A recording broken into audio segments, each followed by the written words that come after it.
اعوذ باللہ من الشیطان الرجیم بسم اللہ الرحمن الرحیم قل اعوذ برب الناس ملک الناس الہ الناس من شر الوسواس الخناس الذی یوسوس فی صدور الناس من الجنۃ والناس بسم اللہ الرحمن الرحیم قل اعوذ برب الفلق من شر ما خلق ومن شر غاسق اذا وقب ومن شر نفثات فی العقد ومن شر حاسد اذا حسد۔ السلام علیکم۔ آج کا ٹاپک ہے جی قرین، ہم ذات، ہم نفس، جس کو بولتے ہیں جن، ایلین بھی بول سکتے ہیں۔ حضور صلی اللہ علیہ وسلم کی حدیث ہے کہ ہر انسان کے ساتھ، ہر آدم سن آف آدم کے ساتھ ایک جن پیدا ہوتا ہے جس کو قرین کہتے ہیں۔ کسی نے پوچھا یا رسول اللہ آپ کے ساتھ بھی؟ آپ نے کہا ہاں میرے ساتھ بھی، لیکن اللہ تعالیٰ نے فوقیت دی ہے، اب وہ مجھے تنگ نہیں کرتا، مدد کرتا ہے۔ تو اب وہی ہر ایک کے ساتھ ہے، میل کے ساتھ بھی فیمیل کے ساتھ بھی پیر ہے نا۔ جیسے کہتے ہیں اللہ تعالیٰ کہتا ہے کہ جہنمی کہیں گے اللہ تو نے ہمیں 2 دفعہ زندگی بخشی، 2 دفعہ موت دی، تو یہی ہے۔ تو اب کنورٹ ہو گیا ہے کہ مین کائنڈ اور جن کائنڈ میں جو ایک بیلنس تھا نا، ایک تو فائر ہے، ایک ٹین ہے، مٹی نیچے ایک اوپر، تو وہ بیلنس ان بیلنس ہو گیا۔ اس کی وجہ کیا ہے کہ بعض انسانوں نے مدد طلب کی جنوں سے، ان کو سپیریئر مانا، تو وہ ان کی ذرا تھوڑی اور ہمت بڑھ گئی، لیکن اب وہی پیغام دے رہے ہیں کہ بھائی بچاؤ، ہمیں بھی بچاؤ، انہیں بھی بچاؤ۔ کیسے؟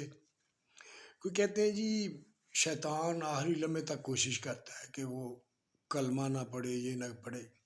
یار بلیم کرنے کی کوئی ضرورت نہیں ہے کسی کو۔ آپ دیکھیں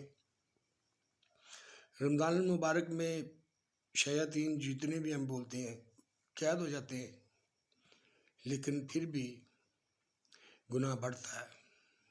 کیسے بڑھتا ہے؟ کم نہیں ہوتا، بڑھتا ہے۔ میں کیوں کیسے کہتا ہوں بڑھتا ہے؟ ذخیرہ اندوزی بڑھتی ہے، کھانا بھی بڑھتا ہے۔ جب ہم نے کھانے پینے میں ہی سارا کو اتھل پھتل کر دیا تو کیا بڑا نہیں؟ اس کا مطلب ہے کہ شیطان انسان بھی ہو سکتا ہے اور جن بھی ہو سکتا ہے، ضروری نہیں ہے کہ جن ہی ہوگا۔ جیسے قل اعوذ برب الناس ملک الناس الہ الناس من شر الوسواس الخناس الذی یوسوس فی صدور الناس من الجنۃ والناس، چاہے ہی از فرام جن اور فرام مین کائنڈ۔ اب قرین کے ہاتھ میں معاملہ چلا گیا، وہ ہے فائر، آگ۔ وہ اگر رائٹ ڈائریکشن پہ جائے گا تو بہت زیادہ رائٹ ڈائریکشن پہ جائے گا، کو وہ انتہا پسند ہے۔ اگر وہ رانگ ڈائریکشن پہ جائے گا تو بہت زیادہ رانگ پہ جائے گا۔ اب یہی ہو رہا ہے۔ اس کا حل یہی ہے کہ آپ یہ 2 صورتیں ہیں، قل اعوذ برب الناس اور قل اعوذ برب الفلق، یہ اگر آتی ہیں پڑھیں، پھونک مارے اپنے آپ کو۔ اگر نہیں آتی تو لکھوا لیں، پانی میں ڈبو کے وہ پئیں، تاکہ آپ کا بیلنس برابر ہو، تاکہ جو ایک دوسرے کے ساتھ ڈنگا مشتی لگی ہوئی ہے نا ایک دوسرے کو ہرانے کی، اس کی بجائے شیئرنگ اینڈ ہیلپنگ ہو۔ اگر دونوں ایک دوسرے کی ہیلپ کریں گے تو دونوں بچ جائیں گے۔ اگر دونوں ایک دوسرے کی ٹانگیں کھینچیں گے، یہ مقابلہ کریں گے، جن اینڈ مین کائنڈ دونوں جہنم میں ایک دوسرے کے ساتھ بیسیں گے۔ یا اللہ اس نے مجھے کیا، اس نے مجھے کیا، تو اللہ تعالیٰ کہے گا یار میرے ساتھ بات نہ کرو، تم دونوں ہی ایسے، میں جہنم بھر دوں گا انسانوں سے اور جنوں میں سے۔ قرآن کی آیت ہے نا۔ اب قرین نے یہ بتایا ہے کہ بھائی ان کو بالکل ماننے کی ضرورت نہیں ہے، کیونکہ جو بھی جنات کی پوجا کرتے ہیں یا جنات سے مدد طلب کرتے ہیں، وہ اس کو وہاں پھینک کے آتے ہیں جہاں سے وہ واپس نہ آ سکے، کیونکہ وہ بھی جانتے ہیں کہ یہ تو ہمیں بھی مروانے لگا تھا۔ کہ کہتے ہیں نا کسی کو خدا بولنے سے میں خود خدا ہو جاؤں، تو میں بھی مر گیا۔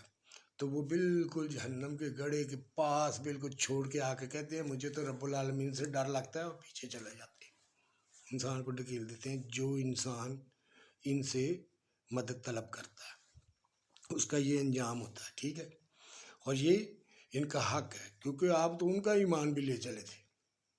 اب یہی ہے کہ اس میں بیلنس کریں اپنے آپ کو، negative and the positive forces کام کر رہی ہیں۔ ہم اس وقت پورے نیگیٹو جا چکے ہیں، دونوں مین کائنڈ اینڈ جن کائنڈ دونوں نیگیٹو جا چکے ہیں۔ اب ہمیں پازیٹیو اور نیگیٹو کے درمیان میں، جیسے میزان سورہ رحمان میں اللہ تعالیٰ بولتا ہے کہ کیونکہ یہ میزان کے اوپر ہی ساری کائنات ہے، یہ میزان is last option, justice is last option, کیونکہ جو mankind and jinnkind ہے یہ کنگ پیئر ہے پوری کریشن کے اوپر۔ He is answerable, he have to give answer back which one the facilities and the reward given by their lords۔ تو یہ ہے کنگ پہ، یہ اپنے آپ کی خود کی حفاظت اچھے طریقے سے کریں گے اور ایک دوسرے کی حفاظت کریں گے، اور دوسری کریشن خود بخود ہی ان کو فالو کرنا شروع ہو جائے گی، کیونکہ اللہ تعالیٰ دو طریقے سے ہمارے ساتھ اٹیچ ہے، ایک اندر روح کے ذریعے اور دوسرا کائنات کے ذریعے، پوری کائنات میں اس کا نور ہے، اور دوسری طرف سے کائنات کے ذریعے بھی ہمیں دنیا کی ہر شے کے ذریعے ہمارے ساتھ اٹیچ ہے۔ اب ڈپینڈ کر دیا ہمارے اوپر، فری ول دے دیا، now you are the king pair, بادشاہ، آپ سب بادشاہ ہیں، کالا گورا امیر غریب۔ اگر ایک غریب ہے ایماندار ہے تو بیٹا وہ تو اللہ کا سچا بادشاہ ہے، اللہ نہیں کہتا سچا بادشاہ۔ اس میں امیر غریب کالا گورا اس میں کوئی ڈاؤٹ والی بات نہیں ہے۔ اب دیکھیں ہمارے جو لیڈر تھے، جو ہمارے آئیڈیل تھے، ہونے چاہیے تھے، موسیٰ peace be upon him, Jesus peace be upon him, محمد صلی اللہ علیہ وسلم، دیکھیں سب نے سادہ زندگی گزاری، بالکل سادہ، نہایت ہی سادہ، بالکل غریبوں میں رہے تاکہ وہ غریبوں کا حال معلوم کر سکے ایز اے بینگ، ہڈ بیتی کے ذریعے۔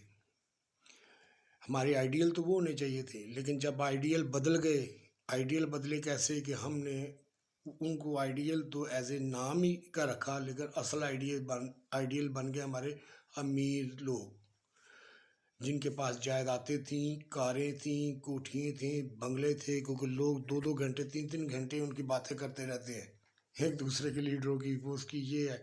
تو میں کبھی کبھی سوچتا ہوں یار یہ تو آئیڈیلزم ہی ٹوٹل بدل گیا ہے۔ اب جب اس طرح ہوا تو اللہ تعالیٰ نے کا ایک طریقہ کار ہے کہ جب آپ لوگ غریب کو وہ حق خود غریب ہی نہیں دینے کے لیے تیار، غریب کو خود غریب ہی حق دینے کے لیے تیار نہیں کہ وہ بھی لیڈر بن سکتا ہے، تو پھر ظاہر ہے ایک مجبوری تھی، تو پھر 5% یا 3% لوگ پولیٹیشن میں آتے رہے۔ اس سے کیا ہوا کہ ہم نے 97% اور 95% کو بالکل ہی اٹھا کے پٹری سے ہی باہر پھینک دیا کہ آپ صرف ووٹ ڈال سکتے ہو، کھڑے نہیں ہو سکتے، کیونکہ اب کسی کے پاس لاکھوں روپیہ، کروڑوں روپیہ، ڈالر نہیں ہے تو وہ کیسے کھڑا ہوگا؟ تو اگر غریب کا بچہ یا غریب کی بیٹی کیپیبل ہے، محنتی ہے، ایماندار ہے، انٹیلیجنس ہے، تو پہلے وہ پیسے کمائے، تو اس کے بعد پھر وہ الیکشن میں آئے، تو کیسے وہ انڈیپینڈنٹ رہ سکتے ہیں؟ لہٰذا ہمیں کم از کم خرچہ کرنا چاہیے، کم از کم، میرے خیال میں کوئی خرچے کی بات ہی نہیں، صرف گورنمنٹ خرچہ کرے 5,000 6,000، کوئی ضرورت نہیں ہمیں کمپین کرنے کی، آن لائن بھی آج کل چلتی ہیں، تو ہر آدمی کا حق ہے۔ جمہوریت اسی کو کہتے ہیں کہ اگر کوئی آدمی ساری عمر ووٹ ہی نہ ڈالتا رہے، وہ ووٹ لے بھی سکتا ہے۔ سیڈلی ہم نے تقریباً 95% لوگوں کو ویسے ہی اس دوڑ سے باہر نکال دیا۔ اب دیکھیں جو 95% لوگ ہیں، جس میں بہت زیادہ انٹیلیجنس ہیں، بہت زیادہ اسٹرانگ لوگ ہو گئے، ان کی ہم نے فیسلٹیز کو، ان کی اسپیشلسٹی کو ہم نے گین ہی نہیں کیا، فائدہ ہی نہیں اٹھایا، صرف 3 اور 4% لوگوں کو لے کے چلتے رہے، اور وہ نظام کلیپس ہوتے گئے۔ اب ہمیں چاہیے کہ جو باقی 95% لوگ ہیں جو صرف ووٹ دینا ہی جانتے ہیں ان کو بھی کھڑا کریں، ان کو بھی حق دیا جائے. اس کو بولتے ہیں ڈیموکریسی، جمہوریت اصل. ٹھیک ہے. اب ہمیں یہ خرچہ کم کر کے ان کو لیول پہ لا کے ہر آدمی کو اس کا حق دینا چاہیے. ٹھیک ہے. یہ چیزیں بہت ضروری ہیں کیونکہ ہم نے 95% لوگوں کو تو ویسے ہی آؤٹ آف مارکیٹ کر دیا ہے. اور آپ کو بھی پتہ ہے ایک چیز کہ جو عام آدمی ہوتے ہیں جو غربت کی سطح سے یا مڈل فیملی سے نکلتے ہیں وہ اسٹرانگس ہوتے ہیں ہر معاملے میں. انہوں نے ہارڈ ورک کیا ہوتا ہے، ہارڈ لائف گزاری ہوتی ہے، گرمی سردی میں وہ پکے ہوتے ہیں، وہ اسٹرانگ ہوتے ہیں، اور ان کو ہی تو ہم نے باہر کر دیا. جو پیشنٹ میں رہتے، جو سہارا بنتے، جو دیکھتے کہ یار میں یہ زندگی گزار کے آیا ہوں تو وہ فیلنگ آتی. اب جو امیر آدمی ہیں وہ تو اے سی اور ہیٹر میں ہی رہتے ہیں تو ان کو کیسے پتہ چلے گا بھائی بجلی گئی ہوئی ہے تو اس میں کیسے حالت ہوتی ہے ایک غریب آدمی کی، یا بیمار کی، یا ماں کی، یا بہن کی، یا بچے کیسے روتے ہیں. اس کو پتہ چلنا چاہیے. اس لیے مجھے یہ تجربہ ہوا جب میں نے کہ دین کا علم پھیلانا شروع کیا تو اب میں تو عام سا بندہ تھا تو میرے عام لوگوں نے مجھے ریفیوز کیا. یار دیکھو لوگ کتوں آ گئے. مین کہ if I have a big car, if I have a big balance and this and that, everybody will be salute at me and say this is our ideal. But actually غریب آدمی نے یا عام آدمی نے اپنے آپ کو خود ہی جھٹلا دیا صرف آئیڈیلزم بدل کے. ہمارے جو آئیڈیل ہیں، ہمارے نبی پاک ہیں، ان کو فالو کرے تو یہ سارے جھگڑے ختم ہو جاتے ہیں. اللہ کرے ہمیں اور ہمارے کرین کو ایک دوسرے کا دوست بن کے ایک دوسرے کی مدد کرنے کے لیے آمادہ کرے اور ایک دوسرے کو بچاتے ہوئے ہم جنت میں چلے جائیں. اللہ حافظ.